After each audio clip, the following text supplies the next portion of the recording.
It was a peaceful Monday morning. We went for a bus ride and did some grocery shopping with Booby Trap. We had no idea what was in store for us that day. A little storm was predicted with 22-knot winds and 5-foot swells out of the northeast. When we got back on board around 11 o'clock, the swells had started coming through the inlet and smashing on the western end of Junkanoo Beach, anchorage.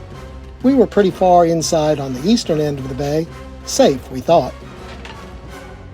By 4 p.m., the tide had dropped 3 feet, the wind shifted to the northwest, and the swells were driving Freya directly toward the beach. In minutes, we were aground, and the swells just kept pushing us harder. I ran up on the bow to man the windlass. QP started the engine, and we started creeping forward inch by inch. Ellis from Booby Trap came over in his dinghy to lend a hand, but there was nothing he could do. We had to just keep inching forward until one of the swells lifted us off the bottom and we could safely re-anchor.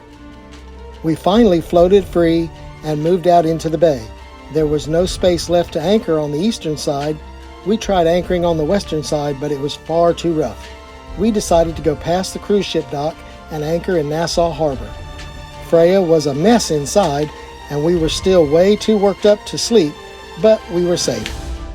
Thanks to Lisa and Ellis on SV Booby Trap for lending a hand and for taking these videos.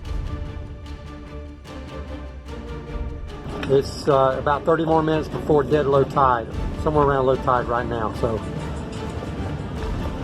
he's getting the bottom of his keel screwed for sure. Poor Freya got tossed around into the shallows with these swells, and currently they're grounded. And I went over there with the dinghy to see if I could help, but there's absolutely nothing I could do with the dinghy. So he is on deck, Willard is on deck right now, tending to the windlass.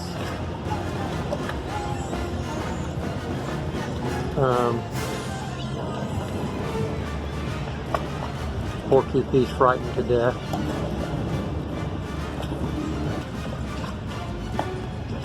He's keeping tension on the windlass and the anchor, trying to get pulled forward. I just hope he's got enough anchor out there and chain that he don't pull it out of the ground. He obviously got it off the shore some because he's not leaning over the way he was. Yeah. They did move forward a little.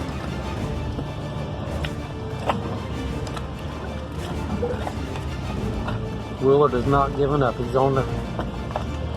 on point up front.